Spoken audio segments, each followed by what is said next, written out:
Welcome students, अब आते हैं हम प्रश्नावली 16.3 का इंट्रोडक्शन। तो देखिए, इसमें हम पढ़ेंगे प्रायिकता की अभिगृहीतीय दृष्टिकोण, यानी कि एक्सियोमेटिक अप्रोच टू प्रोबेबिलिटी। तो देखिए, हम कक्षा 9वीं 10वीं में पढ़े होंगे एक्सियम्स, ठीक है, एक्सियम्स पढ़े होंगे। तो एक्सियम्स मतलब क्या होता है, या अभिगृहीतीय मतलब होता क्या है, रूल्स यानी कि नियम। तो हम जो प्रायिकता है उसे कुछ नियम है, उससे हम उसको हल करेंगे। तो देखिए, जितना भी डिफिकल्ट से डिफिकल्ट यानी कि मुश्किल प्रश्न जो रहेगा प्रायिकता का, उसे हम नियम द्वारा हल करके सरल तरीके से उसको हल कर सकेंगे, ठीक है। तो एक्सियोमेटिक अप्रोच यानी कि अभिगृहीतीय दृष्टिकोण से हम प्रायिकता की जो कठिन से कठिन प्रश्न होता है उसे हम सरल ढंग से हल कर सकेंगे, ठीक है। तो देखिए, ये क्या होगा, जैसे कि एग्जाम्पल लेता हूं, एक एग्जाम्पल जैसे कि एक डाइस का लेता हूं, ठीक है, यानी कि एक लूडो को अगर हम फेंके पासा को, तो क्या हो जाएगा, देखिए सैंपल स्पेस क्या आएगा, 1 2 3 4 5 6, ठीक है।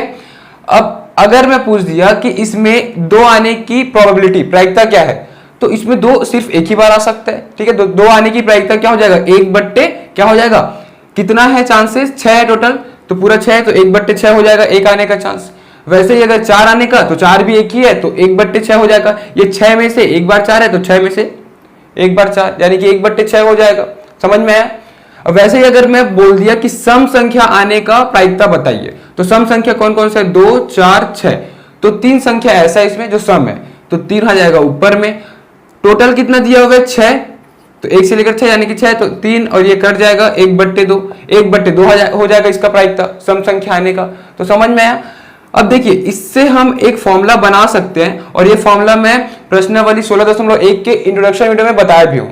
किसी भी प्रोबेबिलिटी का, किसी भी प्रायिकता, किसी भी घटना का प्रायिकता देखना है, तो देखिए probability of event, event E मतलब घटना, पी मतलब प्रोबेबिलिटी प्रायिकता। तो किसी भी घटना का प्रायिकता क्या होता है, ई का अनुकूल परिणामों की संख्या बट्टे कुल परिणामों की संख्या।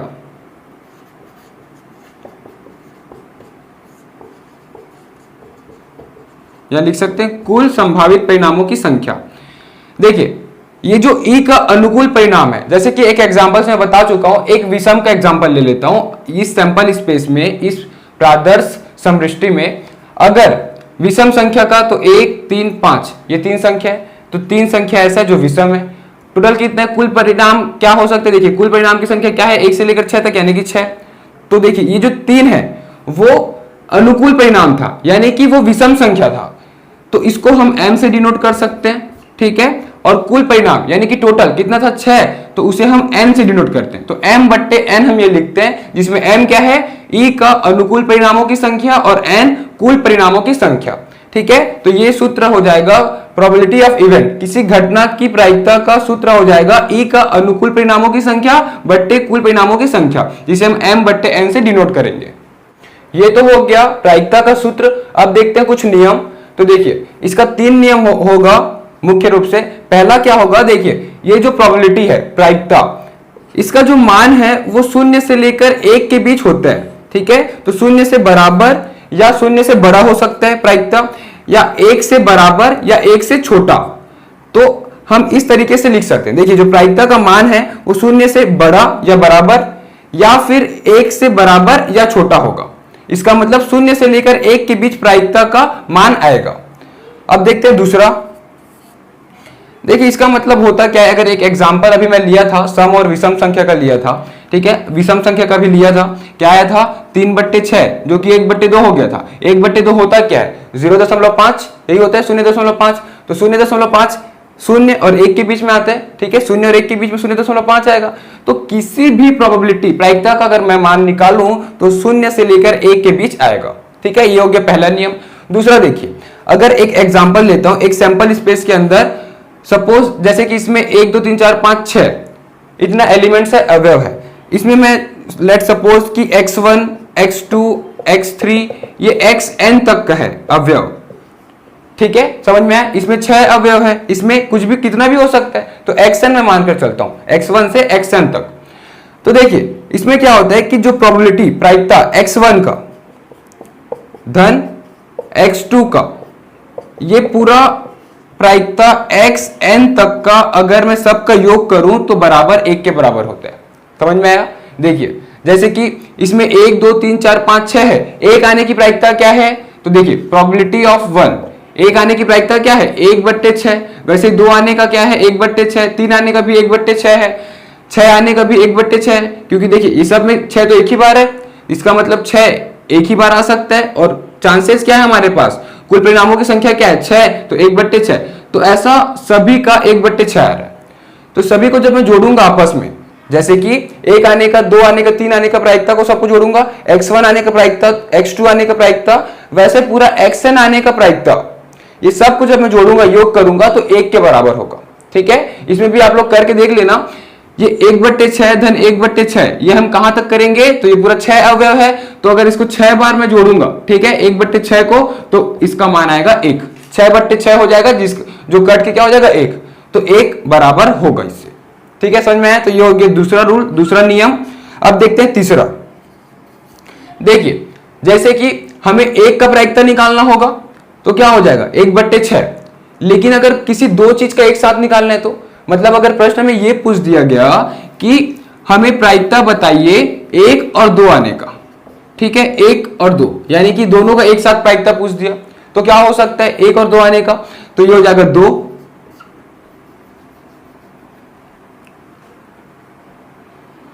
तो ये क्या होगा, सबसे पहले 1 आने का प्रायिकता को जोड़ेंगे, तो प्रायिकता 1 का और प्रायिकता 2 का, ये दोनों को आपस में जोड़ देंगे। ठीक है, तो प्रायिकता 1 का क्या होता है, 1 तो एक ही बार आ सकता है, तो 1/6 धन 1/6, ये क्या हो जाएगा लघुत्तम 6, फिर ये हो जाएगा 2/6 यानी कि 1/3, तो 1/3 होगा प्रायिकता 1 और 2 आने का। ठीक है, तो वैसे ही अगर सैंपल स्पेस में x1 से लेके xn तक मान के चलता हूं इसी उदाहरण को, और हमें पूछ दिया x1 x2 का प्रायिकता, यानी कि प्रायिकता x1, x2 दोनों का एक साथ पूछ दिया, या कितना भी का पूछ दे, खाली 2 का नहीं 4 5 का भी पूछ दे, तो सभी का आपस में प्लस कर देना है। किसको प्लस करना है, उसका प्रायिकता को, तो ऐसे प्रायिकता x1 धन प्रायिकता x2, तो ये हो जाएगा इसका नियम। ठीक है, x1 x2 का निकालना था, तो दोनों का योग कर दिया प्रायिकता को, तो इस प्रकार से ये 3 नियम आएगा इसमें।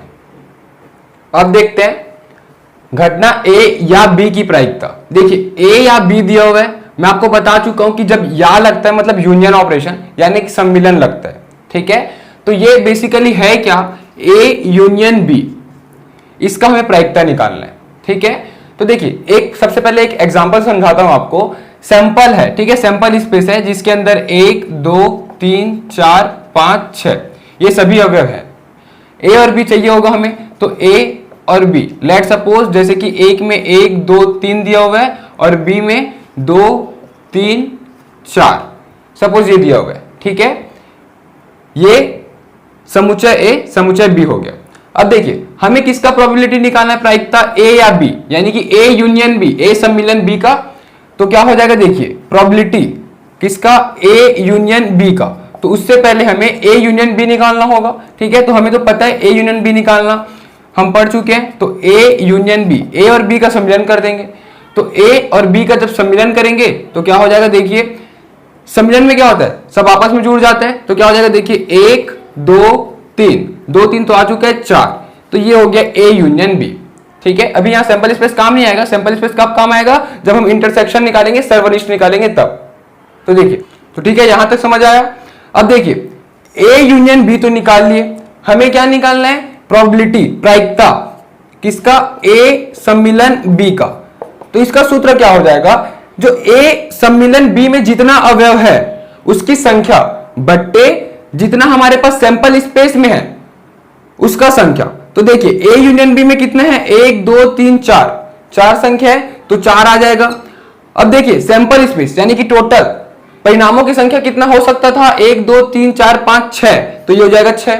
ठीक है, इसका मतलब ये क्या हो गया 4/6, इसको मैं सरल कर दूंगा तो 2 दूनी 4, ये हो जाएगा 3 दूनी 6, तो 2/3 आ जाएगा A यूनियन B का प्रायिकता। समझ में आया। अब उसी प्रकार हम निकाल लेंगे घटना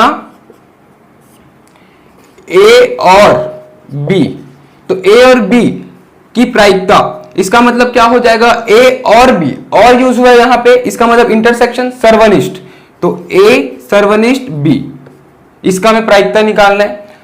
तो देखिए हमें सबसे पहले ए इंटरसेक्शन बी निकालना होगा, तो ए सर्वनिष्ठ बी, यही एग्जांपल को कंसीडर करता हूं। तो ए और बी में देखिए कॉमन क्या है, यही करते हैं हम, सर्वनिष्ठ में कॉमन निकालते हैं। तो देखिए 1 2 3 2 3 4, तो देखिए यहां पे 2 और 3 ये कॉमन चीज दिख रहा है, 2 और 3, तो यहां पे क्या आ जाएगा, 2 और 3 ये हो गया कॉमन। अब हम इसका प्रोबेबिलिटी प्रायिकता निकालेंगे, तो प्रायिकता ए सर्वनिष्ठ बी का, तो क्या हो जाएगा, ऊपर में सबसे पहले ए सर्वनिष्ठ बी में परिणामों की संख्या कितना है, तो देखिए 2 है, परिणामों की संख्या 2, और सैंपल स्पेस यानी कि टोटल में परिणामों की संख्या कितना हो सकता था, 6 हो सकता था, तो 2/6 यानी कि हो जाएगा 1/3 जब सरल होगा तो ये हो जाएगा probability of A intersection B. ठीक है, ए सर्वनिष्ठ बी का प्रायिकता ये हो जाएगा। क्लियर है यहां तक? अब देखते हैं एक लास्ट, ए नहीं। ठीक है, ए नहीं यानी कि ए का पूरक कॉम्प्लीमेंट, तो घटना ए नहीं का प्रायिकता, तो ए नहीं प्रायिकता इसका मतलब ए डैश, हम इसको ऐसे डिनोट करते हैं। ठीक है, पूरक, तो सबसे पहले इसका प्रायिकता निकालना है तो ए डैश निकालना होगा, तो ए डैश, तो ए क्या दिया हुआ है सबसे पहले हमको ये देखना होगा, ए क्या है 1 2 3। ए डैश निकालने के लिए हम क्या करते हैं, हम माइनस कर देते हैं। क्या माइनस करते हैं, एस में से ए को माइनस कर देते हैं, हमें पता है, तो सैंपल स्पेस का बस अवयव आएगा, ए का नहीं आएगा। तो ए में क्या है 1 2 3, तो 1 2 3 नहीं आएगा, बचा क्या 4 5 6, तो ए डैश क्या हो जाएगा 4 5 6, ये हो गया ए डैश। क्लियर है, ये ए डैश तो आ गया, लेकिन हमें इसका प्रायिकता निकालना है, तो प्रायिकता किसका, ए डैश का, ए नहीं का। क्या हो जाएगा, इसमें भी इसी के तरह होगा। सबसे पहले ऊपर में क्या आएगा, ए डैश में अवयवों की संख्या कितना है, तो ए डैश में अवयवों की संख्या 1 2 3 है, ये हो जाएगा 3।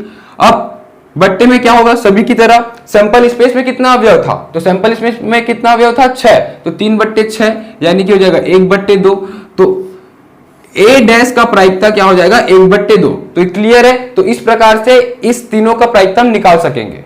देखिए यही से एक फॉर्मूला बन जाएगा, क्या होता है, पी ए यानी कि प्रोबेबिलिटी ऑफ ए की प्रायिकता धन ए डैश यानी कि ए के पूरक की प्रायिकता बराबर 1 होता है। देखिए इसे हम प्रूफ कर सकते हैं, कैसे, पी ए, तो पी ए क्या होगा, ए का प्रायिकता क्या होगा, यहां 3 एलिमेंट है, 3 अवयव है, तो 3/6 क्या होगा 1/2 होगा, तो ये 1/2 होगा। पी ए डैश अभी हम निकाले, क्या होगा 1/2 बराबर 1, तो आधा और आधा को जोड़ देंगे क्या हो जाएगा 1 हो जाएगा, तो 1 बराबर 1। देखिए ये दोनों को जब जोड़ा तो 1 आया, तो ये एक फॉर्मूला बनेगा। ठीक है, ये बहुत इंपॉर्टेंट फॉर्मूला है। अगर हमें पी ए दिया होगा यानी कि ए की प्रायिकता दिया होगा और ए नहीं की प्रायिकता निकालना होगा, तो हम यहां से निकाल सकते हैं। अब इसी फॉर्मूला को मैं क्या लिख सकता हूं, अगर पी ए दिया होगा तो 1 माइनस पी ए डैश ये कर सकता हूं। तो देखिए यहां से अगर पी ए की प्रायिकता निकालना होगा और पी ए डैश दिया होगा, ठीक है, यानी उसका पूरक ए नहीं का दिया होगा, तो हम इस फॉर्मूले को इस हिसाब से एडजस्ट कर सकते हैं। ठीक है, तो ये एक बहुत इंपॉर्टेंट फॉर्मूला है, इसे ध्यान में रखना है कि पी ए यानी कि ए की प्रायिकता धन ए नहीं की प्रायिकता बराबर 1 होता है। अब देखिए इससे तो रिलेट करके एक फॉर्मूला बता दिया, एक फॉर्मूला और बनेगा ये दोनों से। देखिए ये दोनों का योग बराबर होगा पी ए धन पी बी से। इसको मैं कैसे लिख सकूंगा, देखिए प्रायिकता ए सम्मिलन बी धन प्रायिकता ए सर्वनिष्ठ बी, ये बराबर होगा प्रायिकता ए धन प्रायिकता बी से। इसे हम प्रूफ भी कर सकते हैं। देखिए ये फॉर्मूला को हमेशा आप ऐसे याद रखना, बुक में क्या करते हैं या फिर कई जगह फॉर्मूला क्या होता है कि ये इधर जाके माइनस हो जाता है, तो खाली ये बराबर ऐसा लिखते हैं, तो वैसा तो होगा ये फॉर्मूला, लेकिन इस ढंग से अगर याद रखोगे तो कंफ्यूजन नहीं होगा कि कौन सा उधर जाके माइनस होगा करके। तो हम हमेशा ये याद रखेंगे कि प्रोबेबिलिटी ए यूनियन बी सम्मिलन ए और बी का धन प्रायिकता ए सर्वनिष्ठ बी बराबर ए और बी के प्रायिकता का योग होता है। ठीक है, तो इस फॉर्मूले को भी अच्छे से याद रखना है। ये दोनों फॉर्मूला बहुत इंपॉर्टेंट फॉर्मूला है। देखिए इसको हम प्रूफ करके दिखाते हैं। पी ए यूनियन बी, देखिए हम पी ए यूनियन बी निकालें, क्या है 2/3, तो 2/3 धन पी ए इंटरसेक्शन बी, तो पी और इंटरसेक्शन ये सर्वनिष्ठ कितना है 1/3 बराबर होना चाहिए पी ए और पी बी से। तो पीए अभी हम निकाले थे, पीए क्या होता है, ये 3 एलिमेंट है, 3 अवयव है, तो 3/6 यानी कि 1/2। अब पी बी देखते हैं, तो बी में कितना है, इसमें भी देखिए 3 अवयव है, तो 3/6 अगेन 1/2 हो जाएगा। तो 1/2 धन 1/2 क्या हो जाएगा 1, और ये दोनों को आपस में जोड़ूंगा फिर भी 1 हो जाएगा। देखिए लघुत्तम आएगा 3, ये हो जाएगा 2 धन 1, 2 धन 1 क्या होगा 3, तो 3/3 ये हो गया 1 बराबर 1। देखिए LHS RHS बराबर हो गया, तो ये फॉर्मूला जो हम बनाए हैं वो बिल्कुल सही है। तो ये दो फॉर्मूला बहुत इंपॉर्टेंट फॉर्मूला है, इसे अच्छे से याद रखना है, ठीक है। देखिए इसमें लर्न करने वाली चीज, याद कर रखने वाली चीज कोई सा भी नहीं है, ये सभी एक सिंपल ट्रिक से हम इसको समझ सकते हैं, ठीक है। तो अब जब हम प्रश्नावली 16.3 का प्रश्न बनाएंगे तो ये सभी रूल्स और फॉर्मूला का यूज करेंगे।